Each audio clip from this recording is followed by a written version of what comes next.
El cuarto de guerra es un tiempo para meditar en la palabra de Dios y orar con la guía del Espíritu Santo, con la finalidad de conocer los propósitos y las estrategias de Dios y de desentrañar los propósitos y estrategias del enemigo. De esta manera, identificamos las decisiones y acciones que debemos realizar para obtener la victoria.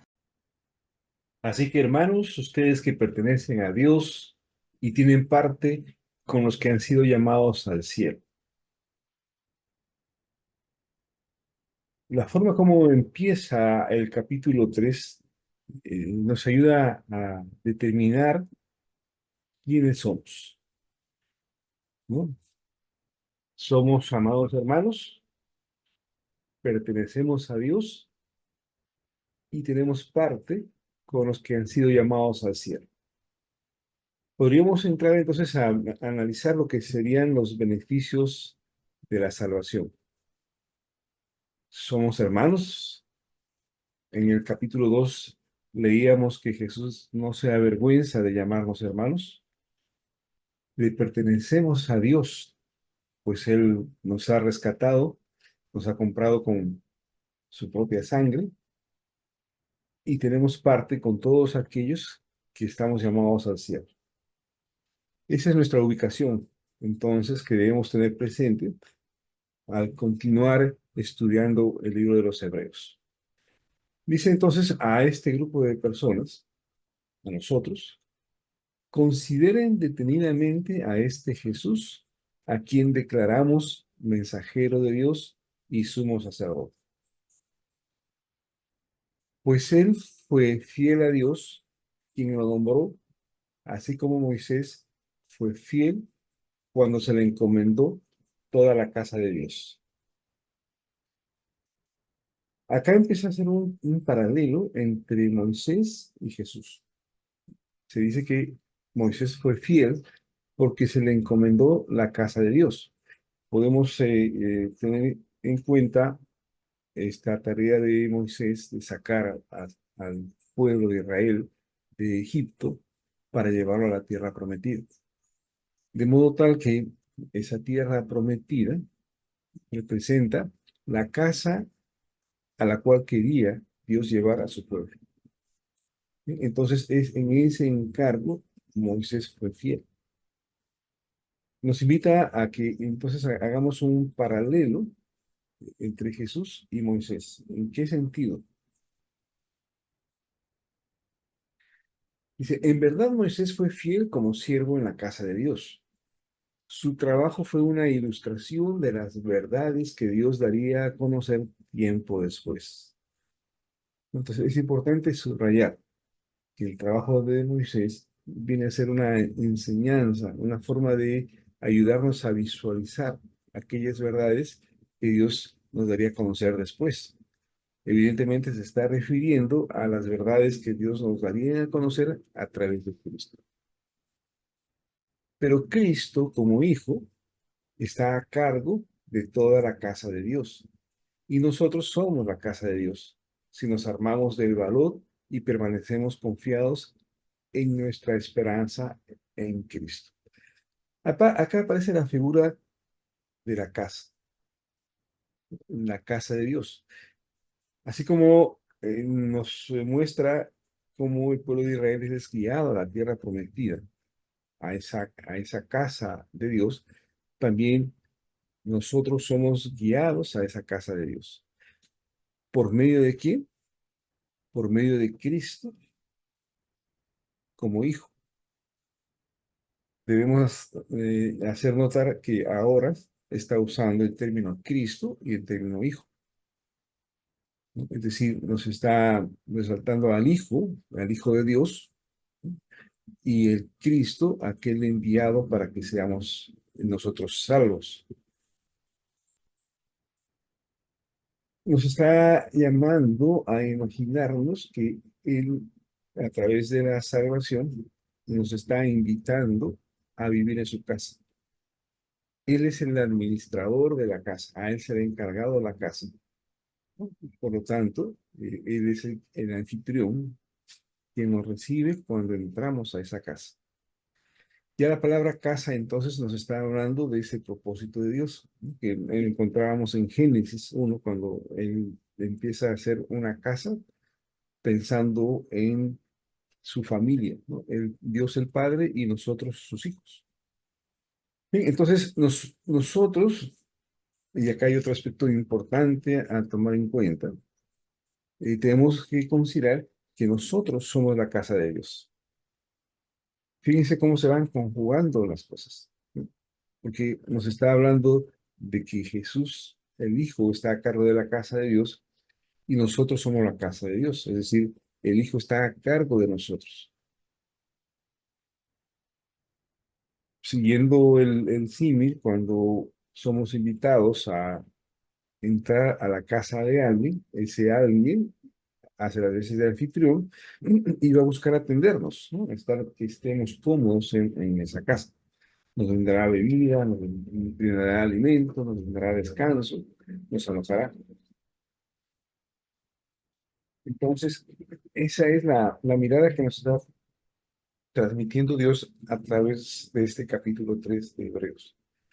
Ahora, es con nosotros que está armando la casa. Recordemos la imagen que estamos nosotros tomando en cuenta en la iglesia a través de piedras vivas. Nosotros somos las piedras con las cuales Dios va construyendo la iglesia. ¿Y qué tenemos que hacer para hacer esa casa de Dios y para disfrutar de esa casa de Dios? Dice, si nos armamos de valor y permanecemos confiados en nuestra esperanza en Cristo. En esta frase, Dios nos está llamando a que asumamos nuestra vida espiritual, nuestro cristianismo, de una manera firme, de una manera decidida, que ya no seamos los cristianos de la reunión del sábado o los cristianos de la reunión del domingo, ¿no? Que ocasionalmente le dan un tiempo a Dios y luego viven su vida de la manera como quieren vivirla. Nos está diciendo que tenemos que armarnos de valor, porque ese compromiso de ser la casa de Dios requiere de una decisión valiente, requiere de una santificación, un apartarse de las cosas del mundo para pertenecerle a Dios. Entonces, lo primero es armarnos de valor. Y luego dice, y permanecemos confiados en nuestra esperanza en Cristo. Tenemos que permanecer confiando en la esperanza en Cristo. Esta palabra esperanza tiene mucho significado, ¿no? A través de lo que hemos estudiado en los dos primeros capítulos de Hebreos, podemos asociar esperanza con el hecho de que el Hijo está formándonos a nosotros hasta que seamos perfectos y cabales para la obra que Él preparó para nosotros, nuestra esperanza. Esperanza también se refiere a esperar esa corona de vida, esa corona de gloria que tiene preparada Dios para cada uno de los que persevera en Él. Esperanza también es aquella que nos anima a ser parte de esa cadena de salvación, ¿no? De recibir las buenas nuevas de la salvación y transmitirla a otros con la esperanza de que se vaya forjando esa casa de Dios, se vaya formando ese pueblo. Recordemos que esa casa está completándose, está construyéndose a través de cada una de esas piedras vivas que se animan a ser parte de la casa de Dios. Entonces, fíjense, hay una participación activa que tiene que tener el cristiano dentro de esa casa de Dios. Nos invita al disfrute de la casa, pero también nos hace tomar conciencia que nosotros somos esa casa y que a medida que vayamos siendo transformados, vayamos madurando espiritualmente, vamos a hacer esa piedra que va encajando mejor dentro de las paredes y de la construcción de esa casa.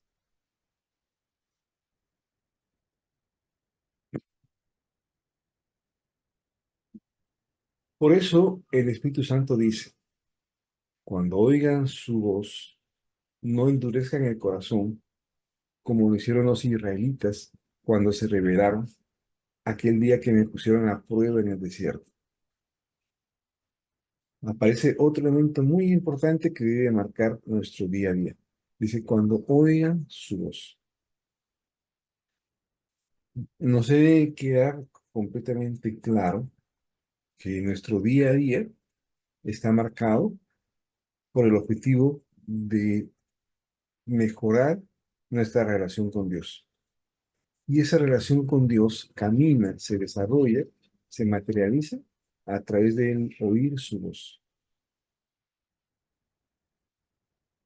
Pero al oír su voz, nuestra respuesta debe ser la de hacer lo que ella voz nos está diciendo.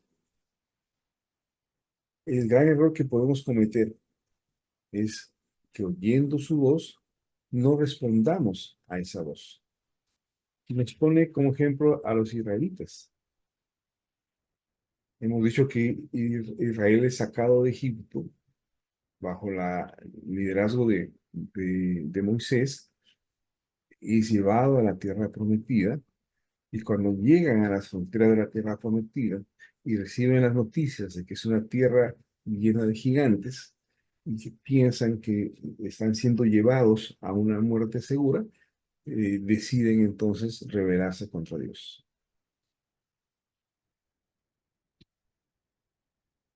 Allí sus antepasados, dice, me tentaron y pusieron a prueba mi paciencia, a pesar de haber visto mis milagros durante 40 años.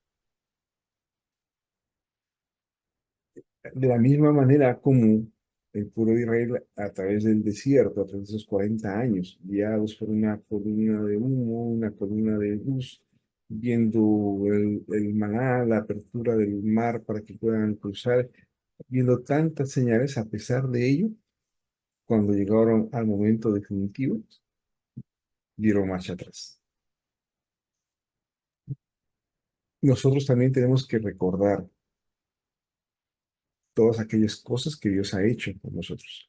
Tenemos que recordar las cosas que nosotros hemos visto que Dios hace con nosotros y con los que nos rodean, con los que van formando parte de esa casa de piedras vivas que Dios va edificando.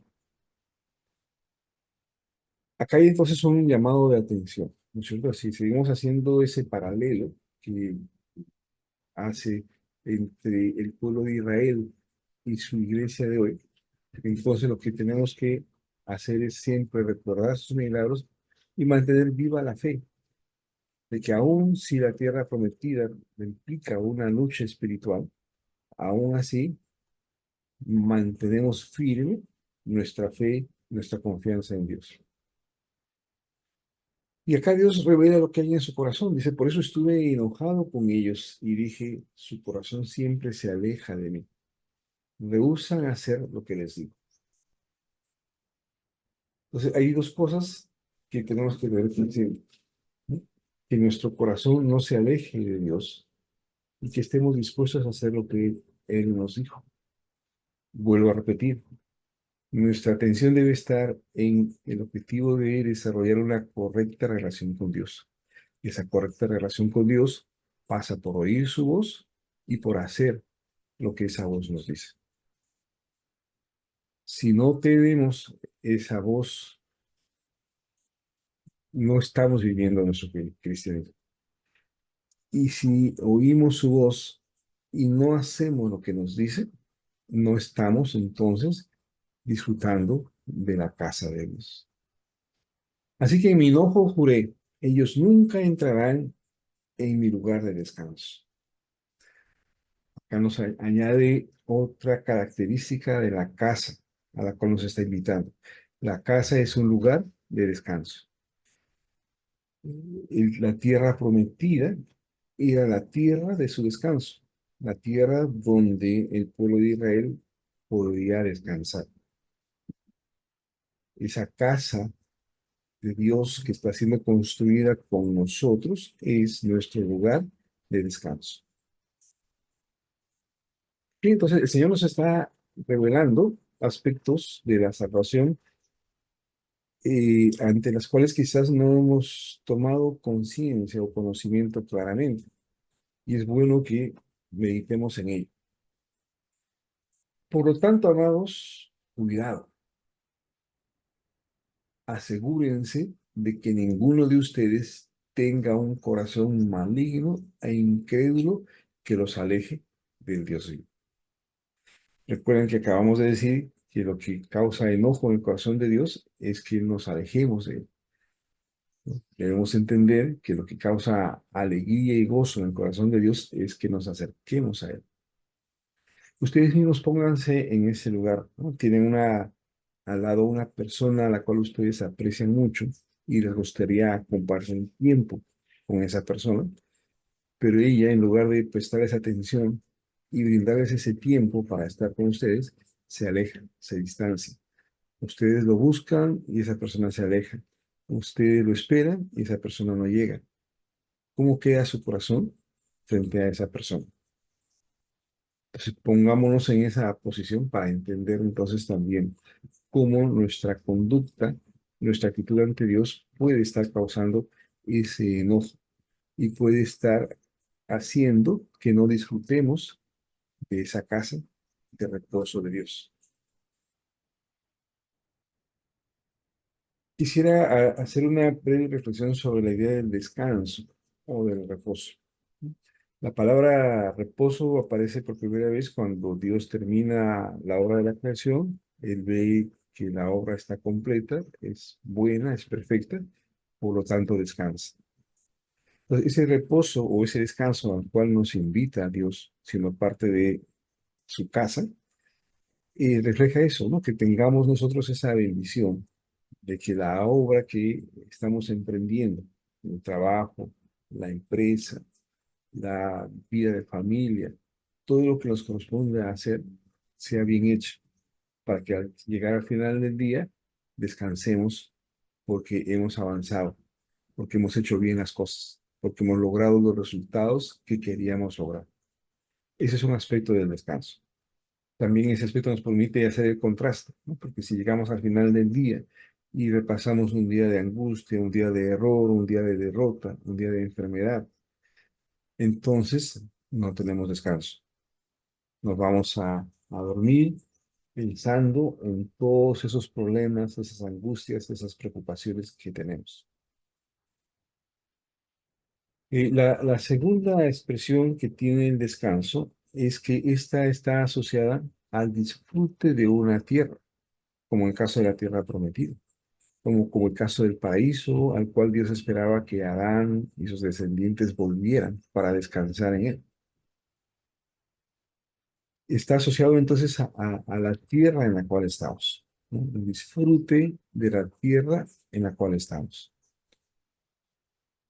Teniendo en cuenta entonces esas dos definiciones de lo que implica el descanso para nosotros en un sentido práctico, retomemos la advertencia que nos va dando el autor del libro de los Hebreos. En el versículo 13 dice, adviértanse unos a otros todos los días mientras dure ese hoy, para que ninguno sea engañado por el pecado y se endurezca contra Dios. ¿En qué consiste ese hoy? Ya lo acabamos de decir. Hoy oigamos su voz y no endurezcamos nuestro corazón. Hoy oigamos su voz y hagamos lo que esa voz nos está diciendo que debemos hacer. Eso es lo que marca el hoy del reposo, el hoy del descanso en el Señor. Y es tan importante que nos dice que unos a otros debemos advertirnos de que estamos dentro del marco de ese hoy y que no lo debemos descuidar. Pero además dice para que ninguno sea engañado por el pecado y se endurezcan contra Dios. Acá tenemos una señalización de la lucha espiritual. La hemos estudiado en Santiago de una manera un poco más detenida, ¿no? De la forma como el enemigo trata de engañarnos a través de la tentación que está asociada con el pecado. ¿Y a qué lleva todo eso? A que nuestro corazón se endurezca contra Dios. Es decir, cuando perseveramos en esa práctica de no oír su voz o de oyéndola, no obedecer su voz, nos vamos alejando de Él. Se va haciendo nuestro corazón insensible. Alguna vez ustedes podrán haberse encontrado con un amigo o una amiga de hace 30 años y sentir que ya es la presencia de ese amigo o amiga no genera ningún tipo de emoción o de sensación en el corazón, ¿no? La distancia y el tiempo ha hecho que nuestro corazón se endurezca, se vuelva insensible frente a esa persona. Pues si somos fieles hasta el fin, dice, confiando en Dios con la misma firmeza que teníamos al principio, cuando creímos en Él, entonces tendremos parte en todo lo que le pertenece a Cristo, herederos con Cristo. Repito, si somos fieles hasta el fin, confiando en Dios con la misma firmeza que teníamos al principio. El mensaje es, la advertencia es muy clara. Fieles, confiando en Él, creyendo de la misma manera que creímos al principio, entonces tendremos lo que le pertenece a Dios. Este pasaje entonces le está dando un sentido a lo que llamamos nosotros iglesia, a esa casa de piedras vivas.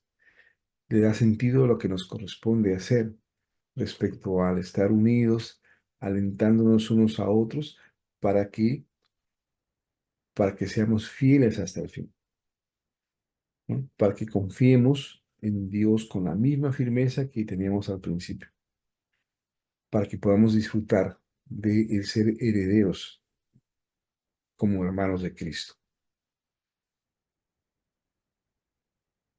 Nuevamente nos da la clave entonces de nuestro día a día. Recuerden lo que dice, cuando oigan hoy su voz, no endurezcan el corazón, como lo hicieron los israelitas cuando se rebelaron. Y el mensaje puede estar más claro y mejor comprendido para nosotros. Resalto la palabra hoy, porque esa relación con Dios se tiene que marcar y vivir día a día. Se tiene que vivir hoy. ¿Cómo? Buscando oír su voz. Y al oír su voz, entonces que nuestro corazón responda a lo que esa voz está diciendo. Lo primero que debemos hacer entonces al empezar el día, en lo que nosotros llamamos el devocional, debe ser buscar oír su voz.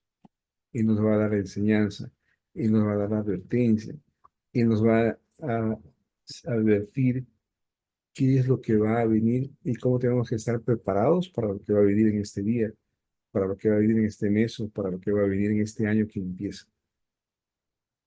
Busquemos oír su voz y respondamos a esa voz.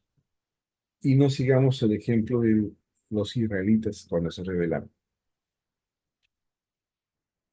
Finalmente, acá hay una secuencia de actos de Israel que definen esa senda que nos aleja de Dios y que es bueno tomarla en cuenta para, obviamente, no transcurrir ese camino. Pregunta, ¿y quiénes fueron los que se rebelaron contra Dios a pesar de haber oído su voz? ¿No fue acaso el pueblo que salió de Egipto guiado por Moisés? ¿Y quiénes hicieron enojar a Dios durante 40 años? ¿Acaso no fueron los que pecaron, cuyos cadáveres quedaron tirados en el desierto? ¿Y a quiénes hablaba Dios cuando juró que jamás entrarían en su descanso? ¿Acaso no fue los que desobedecieron? Como vemos, ellos no pudieron entrar en el descanso de Dios a causa de su incredulidad. Entonces, primero menciona a aquellos que se rebelaron contra Dios. Y esa rebeldía toma como primer paso el pecado. Aquellos que pecaron. ¿no? Hicieron enojar a Dios. Y finalmente desobedecieron. Recordemos que el marco de esta reflexión está en el camino del pueblo de Israel a la tierra prometida. Ese camino de 40 años que siempre decimos o reparamos que es un tiempo sumamente largo para lo que significaba recorrer desde Egipto a la tierra prometida. Esos 40 años son 40 años de prueba, pero de una vida compartida con Dios. 40 años que implican pruebas para fortalecer nuestra fe, para que cuando llegue el momento definitivo estemos preparados, como Israel, que tenía que estar preparado para poder tomar la tierra prometida. Tuvo que pasar un cambio generacional para que la siguiente generación, guiado por José, pudiera realizar esa hazaña que parecía imposible de llegar a la tierra prometida. Entonces, querida familia, no vayamos por este camino, ¿no? Cuando dice los que pecaron, está implicando que en ese día a día de oír su voz, desobedecimos esa voz, ¿no? Ya sabemos que el pecado se define como una rebelión activa o pasiva contra Dios. Entonces, en ese día a día o en ese conjunto de pruebas que vamos teniendo en nuestro caminar por el desierto, no oímos su voz o la oímos, pero no la aplicamos, lo que estamos haciendo es pecar. Y si en ese camino de pecar y pecar y pecar nos mantenemos en esa actitud, entonces, cuando Él nos llame a su descanso, tampoco lo vamos a ir, vamos a mirar las dificultades, los obstáculos, las resistencias que pone el enemigo en el camino o las tentaciones y atractivos que pone el enemigo en el camino y terminamos desobedeciendo. Entonces, en ese caminar por el desierto que está diseñado para fortalecer nuestra fe, lo que hemos demostrado es que somos incrédulos. Y al ser incrédulos, Dios nos dirá, no entrarás en mi descanso. El mensaje mostrándonos el beneficio de la salvación es muy claro. Y la advertencia de la que no debemos hacer es muy clara. Solo anoten y consideren la regla clave de la vida. Si oyes hoy su voz, no endurezcas tu corazón.